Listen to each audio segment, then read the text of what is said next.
Hi, I'm Tammy. And I'm Cindy, and we're the Hoosier sisters in search of Forrest Fenn's treasure. And today we're going to talk about Too Far to Walk and Put Him Below the Home of Brown. Today we have another guest. It's another member of our search party, and it's Rex, my husband. Hi, Rex. Can you read the second stanza? Yes. Begin it where warm waters halt and take it in the canyon down. Not far, but too far to walk. Put him below the home of Brown. Okay, and so we're going to talk about the preface to Too Far to Walk. There's the last two paragraphs. And Rex, would you read that? Sure. The river distance was about 10 miles, and the best fishing was in the bends where the water turned greenish deep and beautiful. The small boat containing my camping gear was tethered to my belt as I leisurely walked in the quiet river. I spent 3 days there, casually casting my fly and enjoying the solitude. The river experience cemented my connection to that special country, and I promised myself that someday I would make the trip again. That day never came for me, and my disappointment still casts a lonesome shadow across the Madison River. For me now, it's just too far to walk. Thank you. And some people, well, Forrest said there's an unintended clue in this book. And some people think it's the map that's in it because it cut off Canada, and some people think that it's in those two paragraphs. And we think that it is in those two paragraphs too, but we think that the unintended clue is his statement that he's never been back to the Madison River. And also on this picture, Del Neitzel actually picked out where to have that taken, so it wasn't Forrest who picked that spot out, by the way. Right. Okay, awesome. And talking about too far to walk, something that I think is important is with K-Pro, she had emailed Forrest a long time ago, and she stated that she had just started hiking and she got to 1 mile and she was wanting to wait to do boots on the ground till she could go further. And like the next day, Forrest had posted on, I think it was Mysterious Writings, that he received a polite email from Christy, who admits to being a desk person and prompts me to say that if you are walking long distances in search of the treasure, you're walking too far. And so Christy thought that was about her, and I think that it probably is too, and I think it's really important what he says there. Mm-hmm. Yeah, because too far to walk is different for everybody.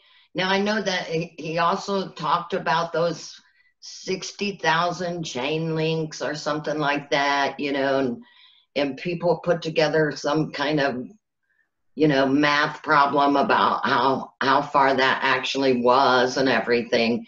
To me, that's specialized knowledge. And although my 5th grader, my grandbaby, he could figure that out. Nevertheless, I don't think that's what Forrest wanted him to do. I agree. And too far to walk is different from everybody. I'm not going to tell anybody how far is too far to walk to me, because I want to keep up with the first person until the first person falls out. Not going to be me, but, too far to walk is going to be me. And then me. Rex, what are your thoughts on this? Too far to walk. I thought that too far to walk is a relative term, depending upon your fitness level and your age. Some people who are very active and fit could walk miles. You can, an average person can walk a mile in about a half an hour. So that's at a good pace. But I believe that this phrase is in reference to Fenn himself and at the time that he hid this treasure. So you have to keep that in mind, that this is from a man in his late 70s. Too far to walk for him is a much shorter distance than it would be for someone who's 25, who could walk at a much quicker pace and not get winded. Right. So basically, we're getting in the car. I agree with that. But specifically, since we're talking about him hiding the treasure, I think the too far to walk was in relationship to the task at hand, which was to hide his treasure. So we know that he hid this treasure over the course of one day. So, and he made 2 trips.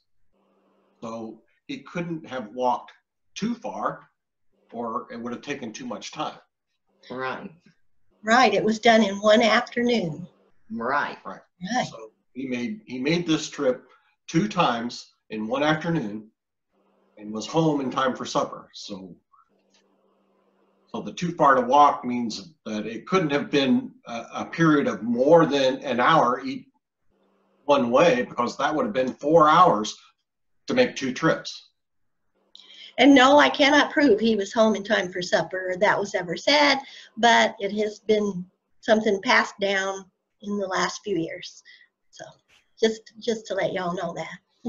Mm-hmm. I don't want to get beat up on that one again. I know, they'll be up.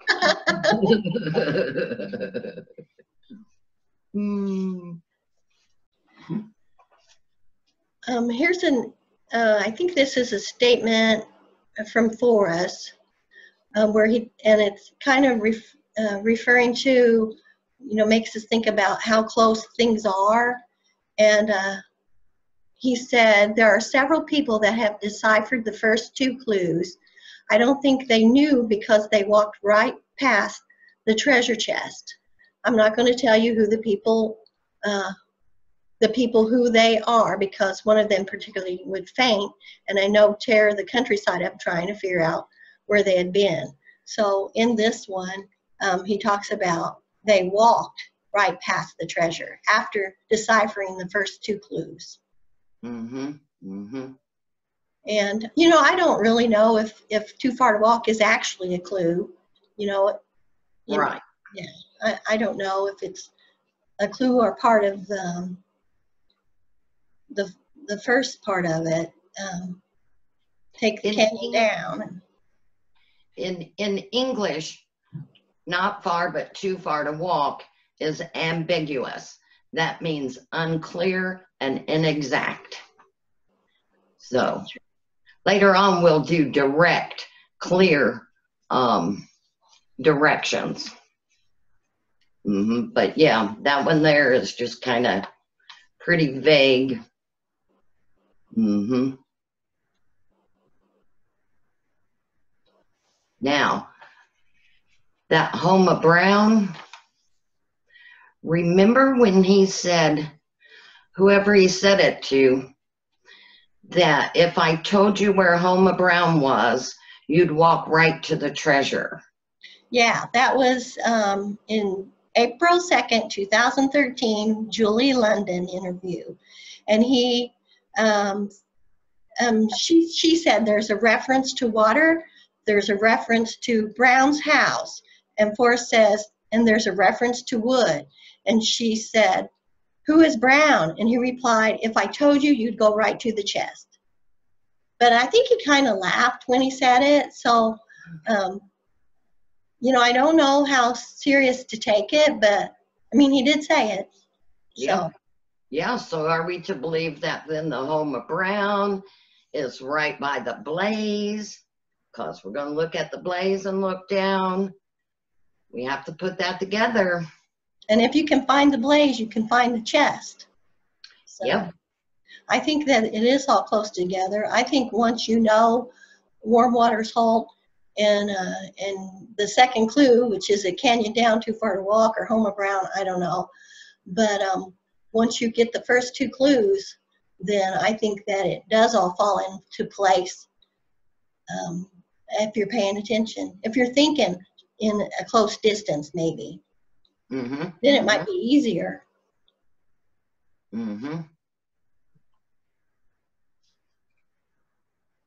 There's another statement from Forrest, and it says, the internet abounds with a supposed statement from you saying, think big, particularly about the Homer Brown. Did you ever say that? Is that a fact that I can add to my page? Kindest regards from a rainy UK, Stanley. And he said, Stanley, I don't remember saying that related to the treasure and can't imagine why I would. So I'm thinking he's saying the opposite of that then. Do not think big when it comes to Homer Brown. So then we're kind of putting it small again in a small area. Yeah.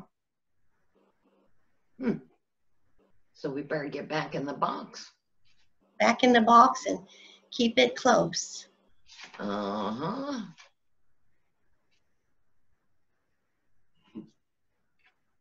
Okay, what else do we have to add about Homer Brown? Well, there's lots of Homer Brown.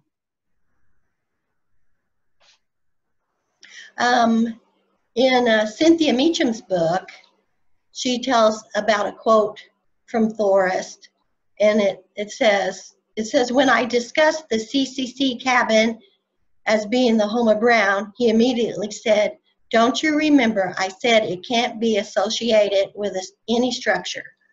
So so that's something to think about with the Homer Brown, but also that's not firsthand.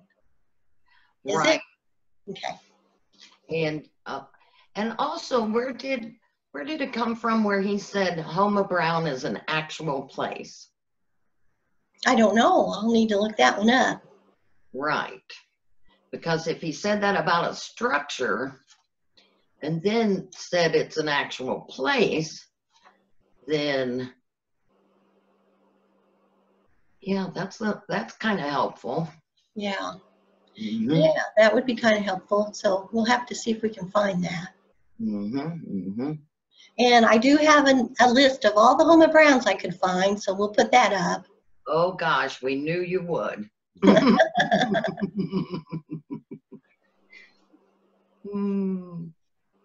Here's another statement from Forrest Fenn. He said, I'm afraid you will figure out the clues and find the chest. That's why I'm trying to guide you to where the grizzlies hide near Brown's house and wait for treasure hunters. It was a hard winter for them, and they are really hungry. So he's just kidding. Yes. Yeah. Okay. So it's not Brown's house because that would be a structure. Right. Right. I think a beaver dam is also a structure. They built it. Yeah, I don't know. Yeah, could be, I suppose. Yeah. I'm sure there are many structures on the Browns list, Homer Brown's list I'm going to share. Oh my. I see a Homer Brown on that map right there. What is it?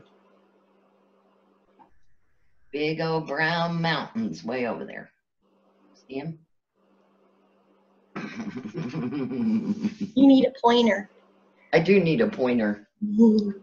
That'd be a really long one though. Oh, I have a pointer. Right here. Oh yeah. See them brown mountains way over there? What are those called? Those are the San Cristo, I think. Oh. That's pretty unique right there on that map. Sure is. Yeah. Not that we're trying to lead anybody the wrong direction, but hey, get out of our spot.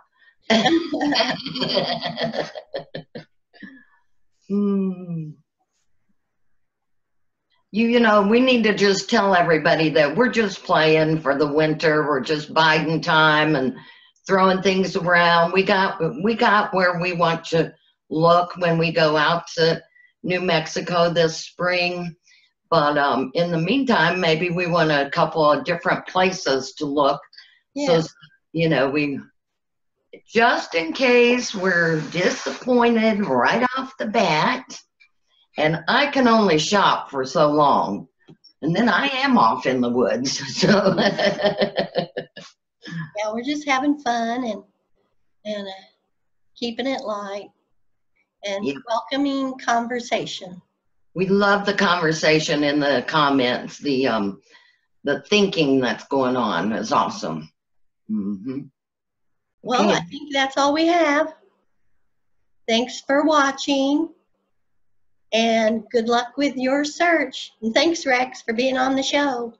Sure. Yeah, thanks for being on the show. Or supper. We'll see ya. Bye. Bye. Good luck, everybody.